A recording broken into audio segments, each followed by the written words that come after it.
veux-tu ouvrir ton cœur? Tu trouves là-dessus. Transformer de l'intérieur à l'extérieur. Luc 6, quelqu'un trouve rapidement Luc 6, versets 43 à 45. Et puis quelqu'un d'autre trouve Matthieu 23, versets 25 à 26. Matthieu 23, versets 25 à 26. Et puis Luc 6, versets 43 à 45. Vous gardez cela, au moment venu, nous allons lire ce texte. Luc 6, versets 43 à 45. Matthieu 23, versets 25 et 26. Merci Père pour ta parole au nom de Jésus-Christ. Merci parce que tu es là et tu nous parles. Seigneur, que ma personne s'efface, parle comme tu l'as décidé, et comme tu le veux, pour que ton peuple comprenne, Seigneur, ce que tu as dit. Que ton nom soit glorifié, que toute élévation, Seigneur, contre nos vies, toute élévation, Seigneur Dieu vivant, contre ce peuple soit vaincu au nom de Jésus. Tout ce qui empêcherait, Seigneur, de recevoir ta semence, soit aplani au nom de Jésus-Christ de Nazareth. Merci de nous conduire, Seigneur, dans ta parole, dans la profondeur de ta parole, afin que nous comprenions, Seigneur, ton message pour nous. En ton nom, nous avons prié au nom de Jésus. Amen. Amen. Comme je le disais, donc c'est un nouveau mois que nous abordons. Donc nous développons à partir d'aujourd'hui un nouveau thème et à partir duquel le Saint-Esprit va nous faire du bien. Nous parlerons des sujets qui fâchent, comme je l'ai dit tout à l'heure, donnant le thème.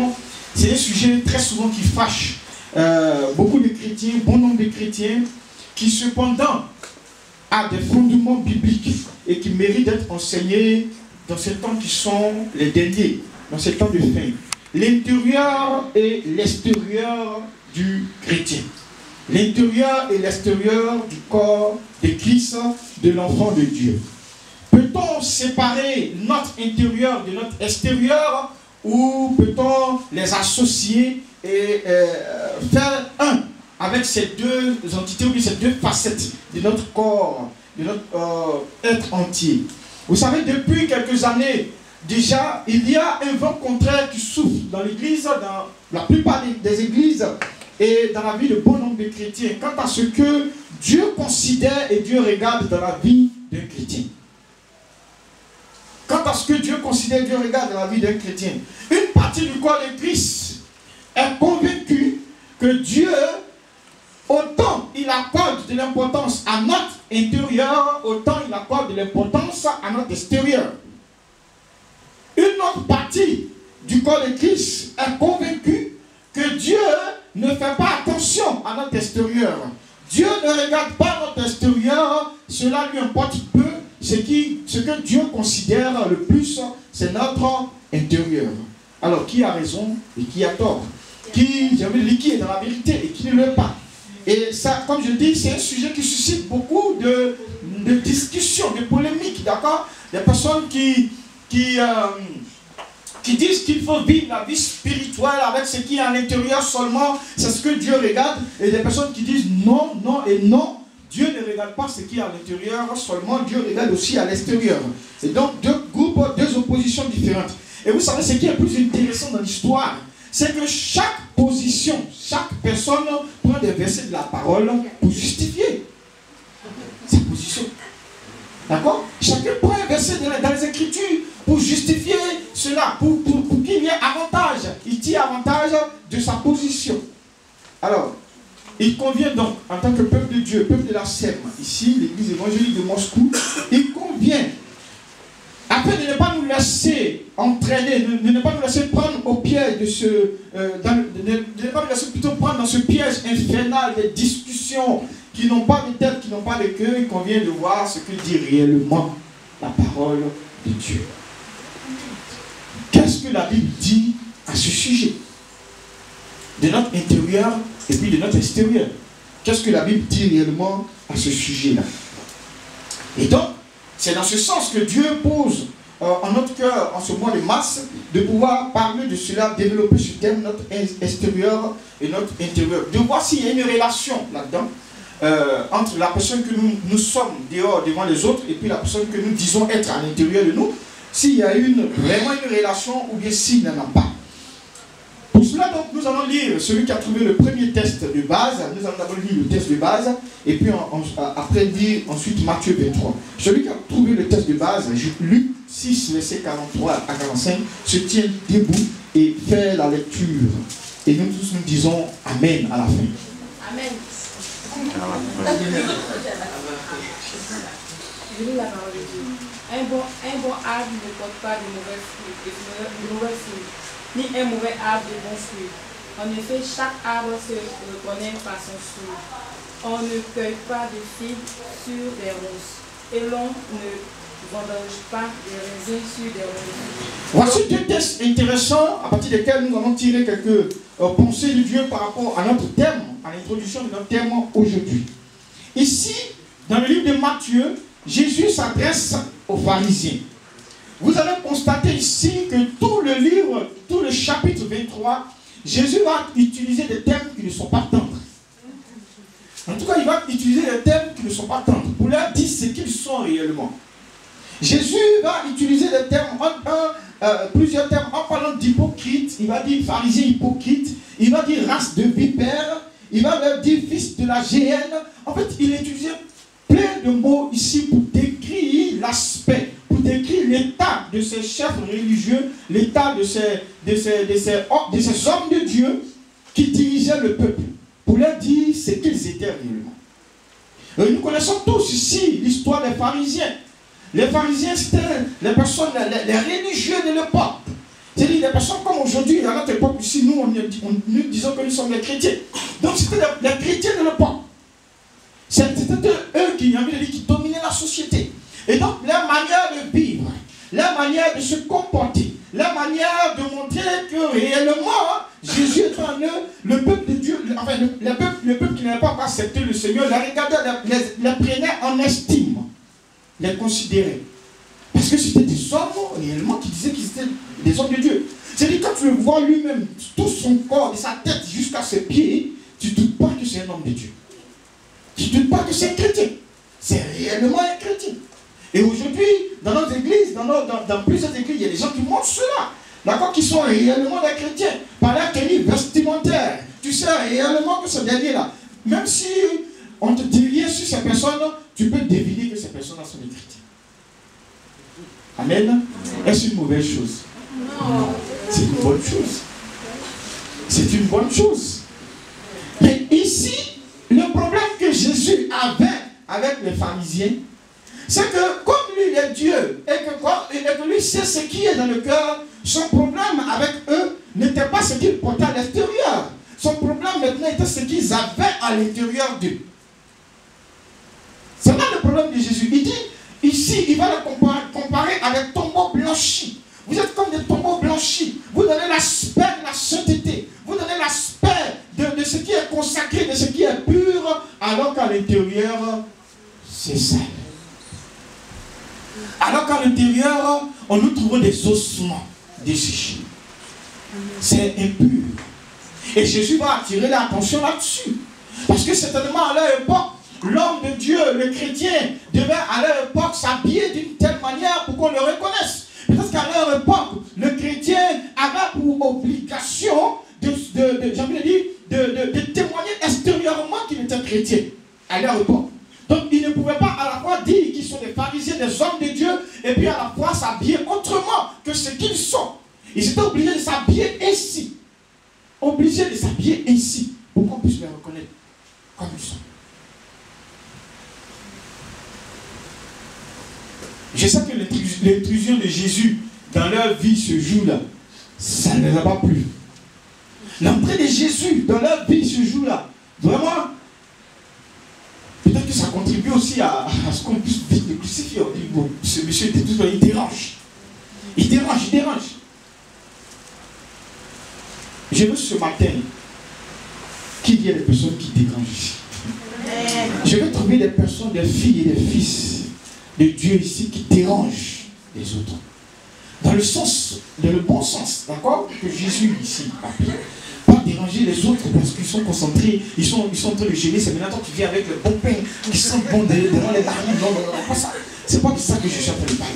Tu sais très bien que ton frère est en train de trucs, c'est maintenant que tu es en train de préparer et puis tu l'invites à manger. Je ne sais pas de ça. Je parle de déranger dans le sens de Jésus ici.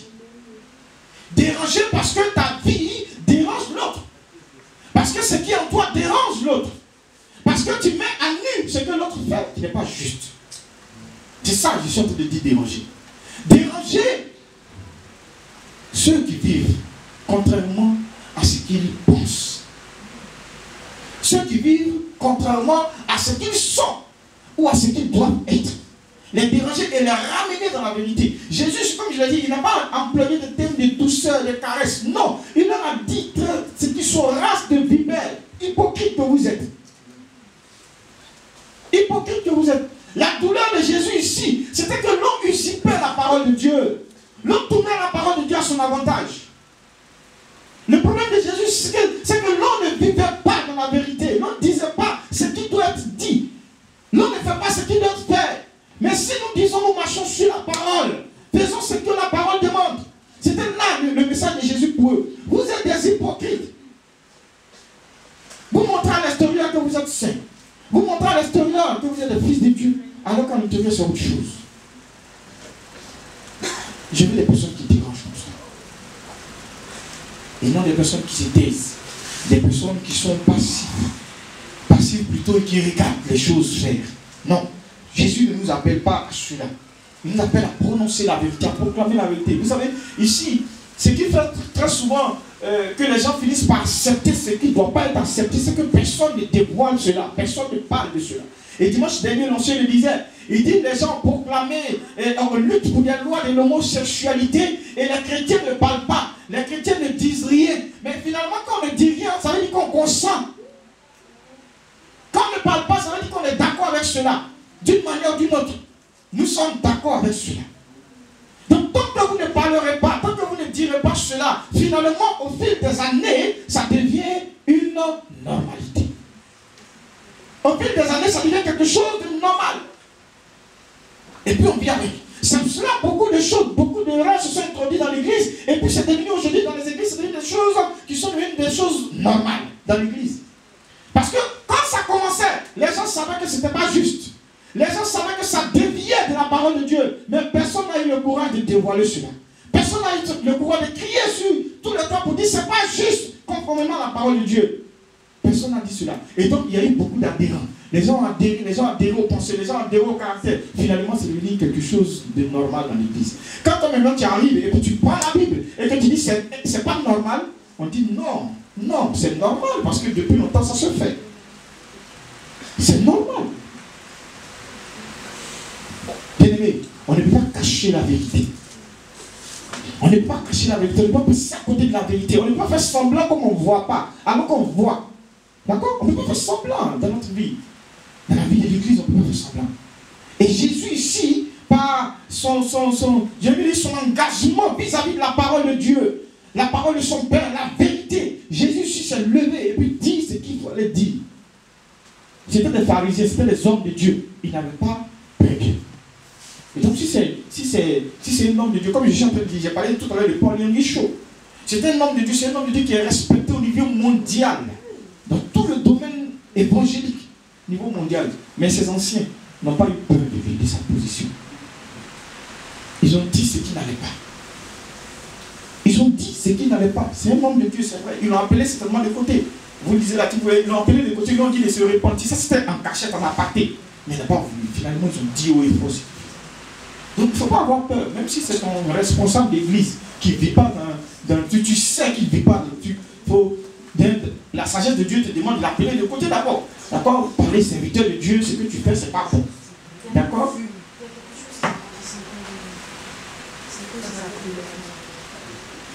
Les techniciens, vous voyez, c'est un gars ceux qui sont brûlés ici comme du caoutchouc.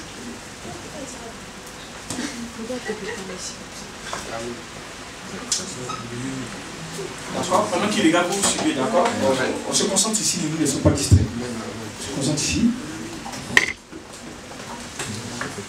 Il faut lui dire cela. Serviteur, ce que tu es en train de faire, ce n'est pas juste. Ce que tu es en train de faire, ce n'est pas bon. Dans l'amour de Dieu, dans la sagesse de Jésus, dis-le lui, simplement.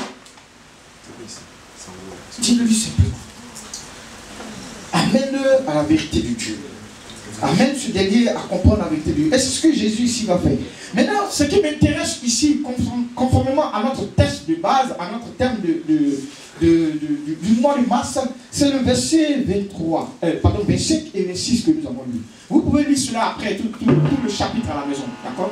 Vous pouvez lire tout le chapitre à la maison, vous allez comprendre ce que je suis en train de dire. Et ce que le message que le Seigneur veut vous transmettre. Mais au chapitre 23, au verset 23 ici, il va dire ceci: malheur à vous, scribes et pharisiens hypocrites, parce que vous nettoyez le dehors de la coupe et du plat, et qu'au-dedans ils sont pleins de rapines et de tempérance. Pharisiens aveugles, nettoyez premièrement l'intérieur de la coupe et du plat, afin que l'extérieur devienne net. Afin que l'extérieur devienne ici net. Comme nous sommes en train de dire ici, nous voyons ici que Jésus fait une relation entre l'intérieur et l'extérieur de la chose qu'il décrit ici. Ici, Jésus a imagé, j'ai envie de dire, la vie d'un homme comme étant un plat, ou bien comme étant une coupe. Que les pharisiens prennent le malin plaisir de nettoyer l'extérieur, entretiennent l'extérieur, nettoient l'extérieur, alors que l'intérieur est... On ne peut pas utiliser l'intérieur. Jésus ici va leur donner la vraie compréhension de la coupe, la vraie compréhension d'une vie. La vie d'un enfant de Dieu, c'est que l'intérieur et l'extérieur sont indissociables. L'intérieur et l'extérieur sont immédiatement liés.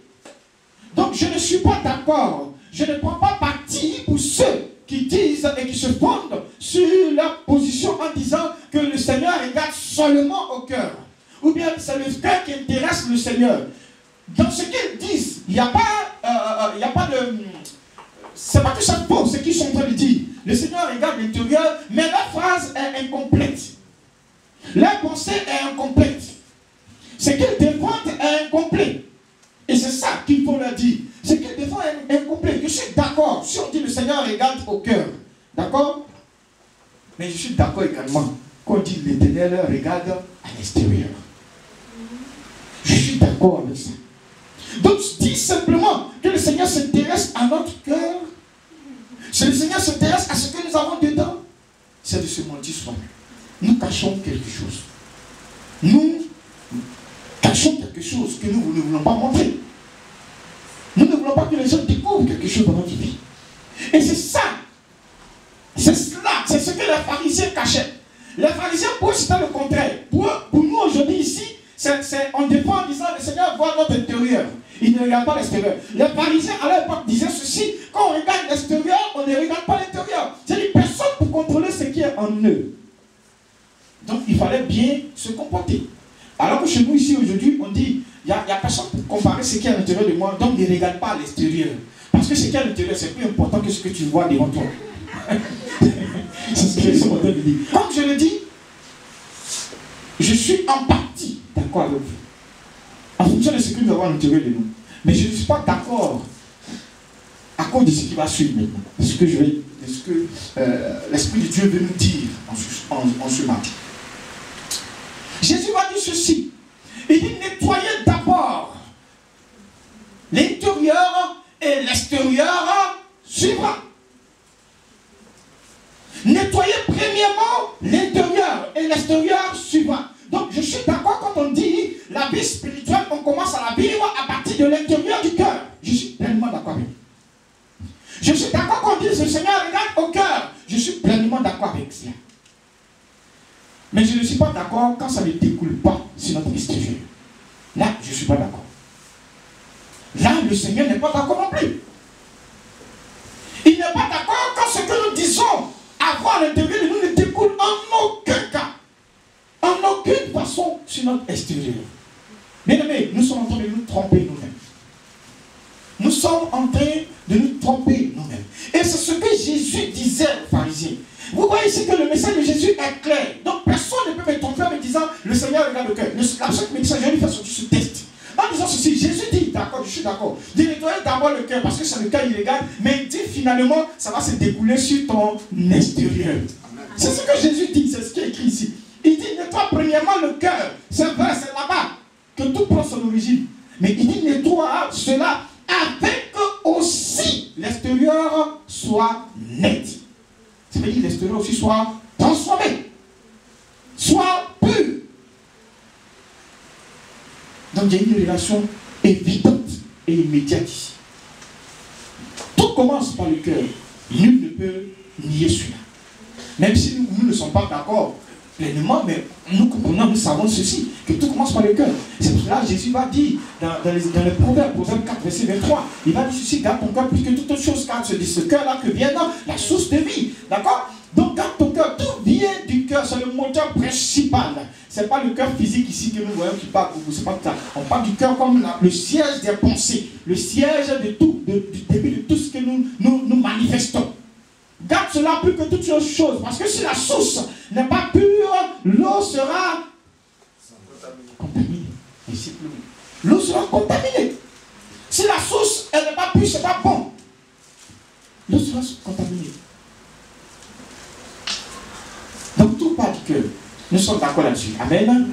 Qui est d'accord là-dessus? Amen. Si nous sommes d'accord, gloire au Seigneur Jésus-Christ. Maintenant, nous allons parler de ce qui fâche maintenant. Ce qui fâche se trouve maintenant dans le texte de base. Ce n'est pas un bon arbre qui produit ou qui porte du mauvais fruit plutôt. Ce n'est pas un bon arbre qui porte du mauvais fruit, ni un mauvais arbre qui porte du bon fruit. Car chaque arbre se reconnaît par son fruit. On ne cueille pas des figues sur des épines, et l'on ne vendange pas des raisins sur des ronces. L'homme bon tire de bonnes choses du bon trésor de son cœur, et le méchant tire de mauvaises choses de son mauvais trésor. Car c'est de l'abondance du cœur que la bouche parle.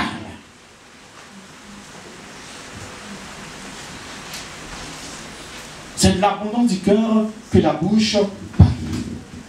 Pour ceux qui prennent note, pour ceux qui notent, je veux qu'il y ait une logique dans ce que nous faisons, dans ce que nous disons. Donc déjà, le premier point, j'ai oublié de mentionner cela, le premier point que je viens de relever tout à l'heure, la relation entre l'extérieur et l'intérieur, vous pouvez le formuler ainsi. La vie chrétienne véritable se vit de l'intérieur vers l'extérieur. D'accord? Pour ceux qui notent. La vie chrétienne véritable se vit plutôt de l'intérieur vers l'extérieur et non seulement à l'intérieur ou à l'extérieur. Pour ceux qui notent, d'accord? Premier point, la vie chrétienne véritable se vit de l'intérieur vers l'extérieur et non seulement à l'intérieur ou à l'extérieur.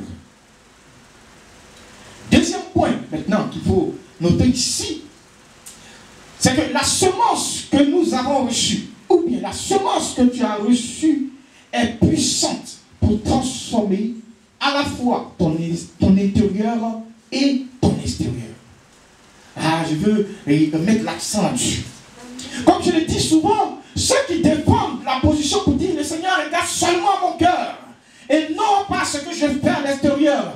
Donc, nous avons eu des discussions ici pendant plusieurs mois où des personnes se fondaient sur le fait de dire que, comment on appelle cela, qu'il y a des gens qui disent même qu'ils sont chrétiens alors que c'est eux même qui sont les plus mauvais. Ou il y a des gens aussi qui quand on voit l'extérieur, on pense qu'ils ne seront pas sauvés alors que c'est eux-mêmes qui sont sauvés. Et il y a un danger là-dedans. Bien aimé, il y a un danger là-dedans. C'est bien de tourner les phrases comme ça, comme on le veut. D'accord? C'est bien de renverser une phrase comme on veut cela. Mais il y a un danger là-dedans. Parce que le danger, ce que vous ne savez pas, c'est que quand vous êtes en train de dire ceci, vous étant chrétien, vous êtes en train de dire ici qu'il y a des gens, quand ils pensent qu'ils sont chrétiens, alors qu'à l'intérieur, eux-mêmes sont trucs, et puis il y a des gens qui montrent que l'extérieur dit le contraire, alors qu'à l'intérieur, c'est eux-mêmes qui sont sauvés. Vous êtes en train d'encourager quiconque est né de nouveau à ne pas se comporter, à ne pas travailler à produire du fruit bon. Vous êtes en train d'encourager les uns les autres dans leur position en disant ceci, que ma vie spirituelle, je vais la vivre en secret dans mon cœur, dans ma relation avec Dieu. Vous êtes en train de les encourager seulement. Donc, vous êtes en train de donner une porte de sortie vis-à-vis de ce qu'ils vont faire plus tard. Quand tu vas leur parler, attirer leur attention. Si quelque chose qui n'est pas juste, ils vont te répéter cette même phrase. La vie spirituelle, c'est dans le cœur. Il faut te dire cette même phrase que tu as entendue. C'est pour ça que je suis en train de dire, il y a un danger là-dedans. Il y a un danger. La phrase qui est exacte, c'est que tout enfant qui est transformé en son cœur, tout enfant de Dieu qui dit qu'il est pur en son cœur, qui vit Jésus dans son cœur, il est obligatoirement, notez cela en rouge, obligatoirement tenu de porter du fruit qui ressemble à Jésus dans son cœur. Il est obligatoirement, il n'y a pas d'alternative ici. Il n'y a pas de... Il a Jésus dans son cœur et puis il peut faire ce qu'il veut. Et puis il peut s'habiller comme il veut. Ou bien elle peut s'habiller comme elle veut. Il peut faire ce qu'il veut de sa vie. Sauf si Jésus dans son cœur, c'est l'essentiel. Je suis en train de dire c'est quelque chose qui n'est pas normal. Et c'est une pensée, c'est un courant contraire qui est en train de souffler. Et beaucoup de personnes sont en train d'adhérer à cela. Ils adhèrent à cela. Finalement, dans 15 ans, dans 20 ans, dans 10 ans, ou bien avant que Jésus ne revienne, ça va devenir quelque chose de normal dans l'église. Ça va devenir quelque chose de normal. Donc il faut corriger ça dès maintenant. Il faut corriger ça dès maintenant. Comme je dis, la personne qui tient ce langage, voici la pensée que le Seigneur me met à cœur. M'a mis à cœur quand j'étais en train de préparer le message. La personne qui défend la position le Seigneur regarde simplement au cœur. Le problème, c'est que cette personne doute de l'efficacité de Jésus pour transformer l'extérieur. D'accord? Doute de l'efficacité de la parole pour transformer l'extérieur. Pour eux, la sémence transforme juste l'intérieur. Et cette sémence-là, elle n'est pas aussi puissante, si on le dit. Elle n'est pas aussi forte, si on le dit, pour transformer l'extérieur. Elle peut simplement transformer l'intérieur. Donc si quelqu'un est méchant, si quelqu'un est un voleur, cette parole peut transformer son cœur. Je suis d'accord avec. Cette parole peut transformer le cœur de cette personne pour ne pas que la personne continue de pouvoir être un voleur ou autre. Mais elle ne pense pas que cette parole est aussi puissante pour réagir sur son extérieur. Pour que dès qu'on le voit, on ne puisse pas automatiquement coller l'étiquette de voleur sur elle. Sur la personne. Donc la parole de Dieu ici, la semence que nous recevons ici, elle est à la fois puissante pour transformer notre intérieur, mais à la fois puissante pour transformer l'extérieur. Ne limite pas donc la parole, ne limite pas donc cette semence. Ne limite pas la semence. Aussi petite qu'elle soit, ne limite pas la semence. Je vous donne l'exemple pour que vous puissiez comprendre. Vous prenez un grain de maïs, mettez-le dans le sol, fermez le grain, fermez le sol. Cimentez cela. J'ai envie de dire, comment est-ce que vous faites? Mettez tout ce que vous avez envie de mettre là-dessus. Là où vous avez mis la graine. Vous allez voir que la graine, elle est puissante pour déformer ce que vous avez mis au-dessus d'elle. Pour ceux qui ont déjà fait attention, vous avez déjà vu des plantes qui poussent et qui fondent le roc et puis qui paraissent. C'est ainsi est la parole de Dieu. La semence que tu reçois, elle est puissante pour transformer l'extérieur. Aussi petite qu'elle soit, aussi signifiante qu'elle soit, elle est puissante pour fondre le roc. Elle est puissante pour changer l'extérieur, pour changer l'aspect des choses. Vous allez cimenter, c'est plat, mais quand vous allez venir ça casser cela, ça donne une autre allure, un autre aspect à l'extérieur. C'est ce que la parole de Dieu fait. C'est ce que la semence ici fait. C'est pour ça que Jésus va dire ici. Il va dire ici, on reconnaît un bon arbre à cause de son fruit. À cause de son fruit. C'est là qu'on le reconnaît. Donc dis simplement que la parole transforme mon cœur. Et l'extérieur, enfin, n'est pas transformé ou bien l'extérieur importe peu. C'est de limiter cette parole. De penser simplement que la parole de Dieu peut juste transformer notre cœur. La parole de Dieu ne transforme jamais notre extérieur. C'est de dire ceci. Et c'est de continuer de dire cela. Mais il faut corriger cela. Il faut corriger cette compréhension. La parole de Dieu est à la fois puissante. La semence que vous recevez chaque jour, que nous recevons la parole de Dieu, est à la fois puissante pour transformer notre intérieur et notre extérieur.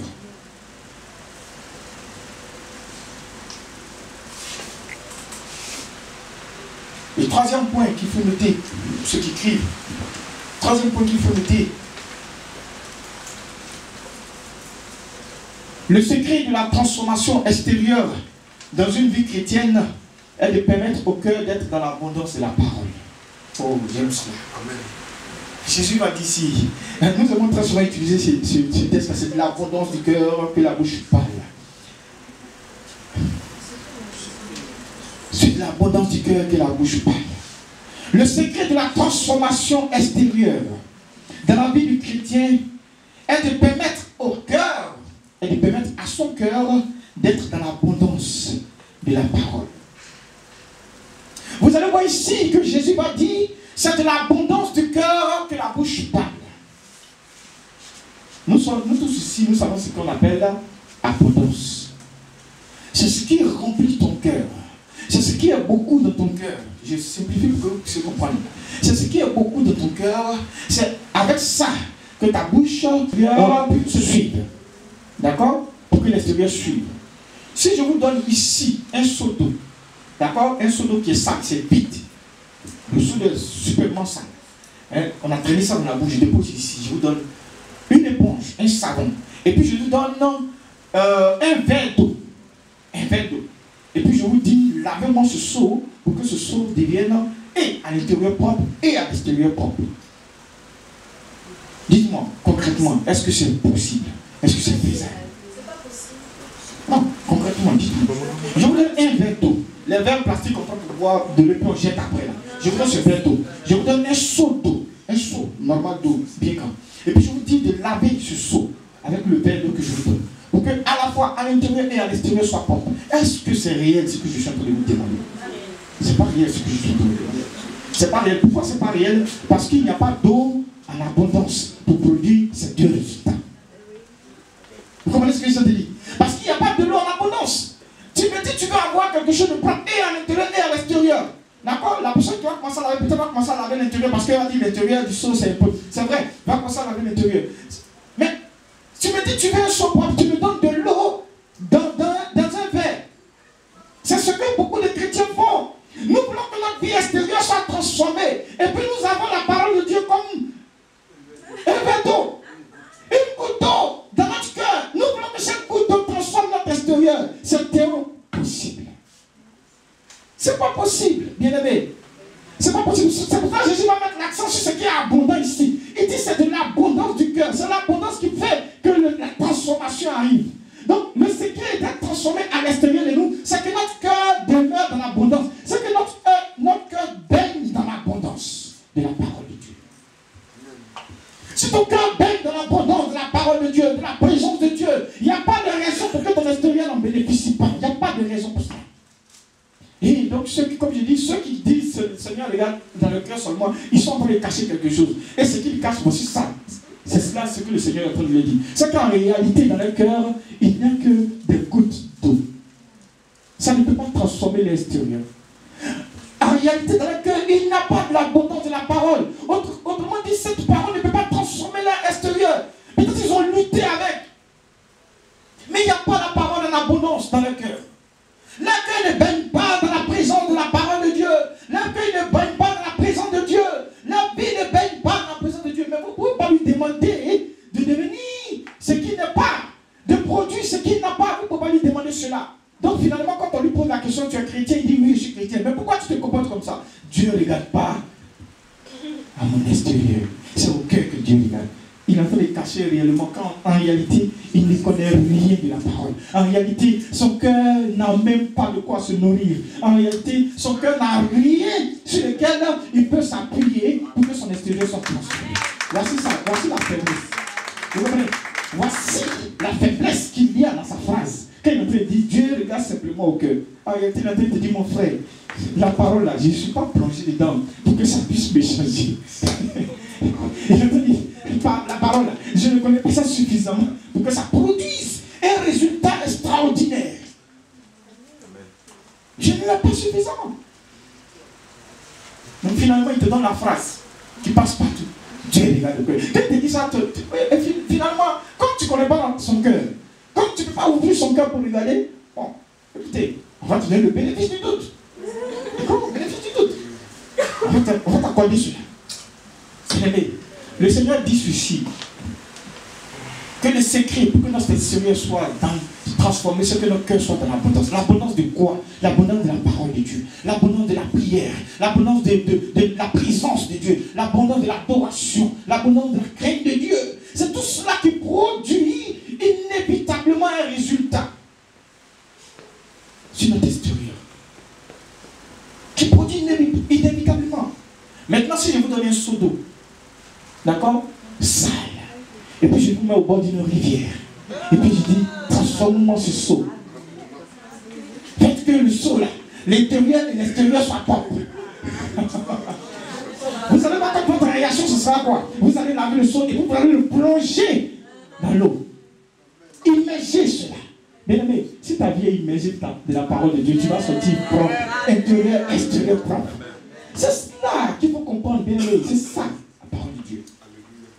La source d'eau où tu dois t'immerger pour que ton intérieur, à la fois ton intérieur et ton extérieur sortent propre. C'est ça la parole de Dieu. Immerge-toi dans la parole de Dieu. Il faut que la parole soit en abondance dans ton cœur. Il faut avoir cela en abondance sans limite dans ton cœur.